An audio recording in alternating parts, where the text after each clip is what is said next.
I ran across this piece of correspondence as part of my research project, and I like it because it demonstrates to TPC students how author, audience, purpose, and arrangement can impact policymaking and affect people far beyond an immediate workplace.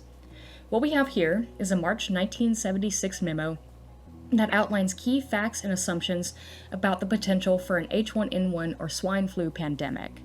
The memo's purpose is to prompt Health, Education, and Welfare Secretary David Matthews to decide how his department, and President Gerald Ford's administration more broadly, should respond to this potential. The action taken by Matthews on this memo led to a nationwide flu vaccination effort, which ended in December of 1976 when A, the pandemic never materialized, and B, cases of Guillain-Barré syndrome were linked to the H1N1 flu vaccine. This memo demonstrates how communication is impacted by author and audience, even when they aren't specifically named. For example, the memo's heading indicates that it's from Assistant Secretary for Health, Theodore Cooper. But Cooper was in Egypt at the time, so the memo was sent on his behalf by Deputy Assistant Secretary James Dixon. Moreover, the memo was actually written by CDC Director David Sencer.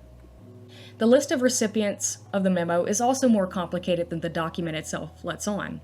It went from Hughes Secretary Matthews to the Office of Management and Budget to the Domestic Council and right on up to the White House. Ford announced the vaccine program in direct response to this document. The memo itself is particularly useful for talking about how the arrangement of a piece of technical writing can be persuasive, even when facts and data are lacking.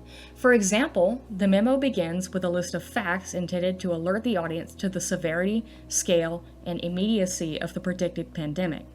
Facts 2, 3, and 6 are especially illustrative of this.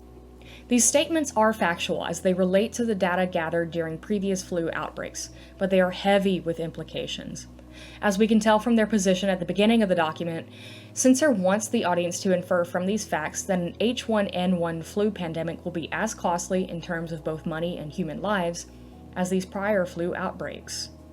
Once Sencer lays out his facts, he turns to a list of assumptions. Assumption number 3 is that the situation is one of go or no go, and that a decision must be made now. The language here is very all or nothing.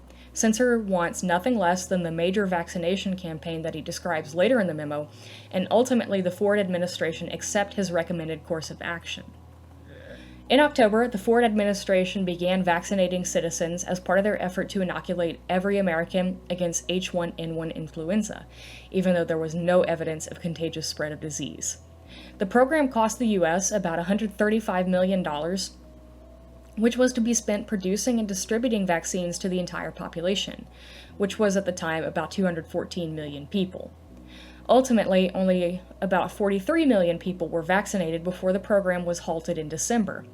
Sencer was dismissed from his position in early 1977 following criticism that he had been too rash in his decision-making about the predicted pandemic. A memo like this shows TPC students how technical communication can have professional, political, and economic consequences. More specifically, it offers a look at how author, audience, and purpose interact to prompt a desired response, and how arrangement of information can make a document more persuasive. In a post-COVID environment, students can also be engaged in conversation about whether and how institutions and individuals are held accountable for their communication about major issues, like public health, that affect the entire country.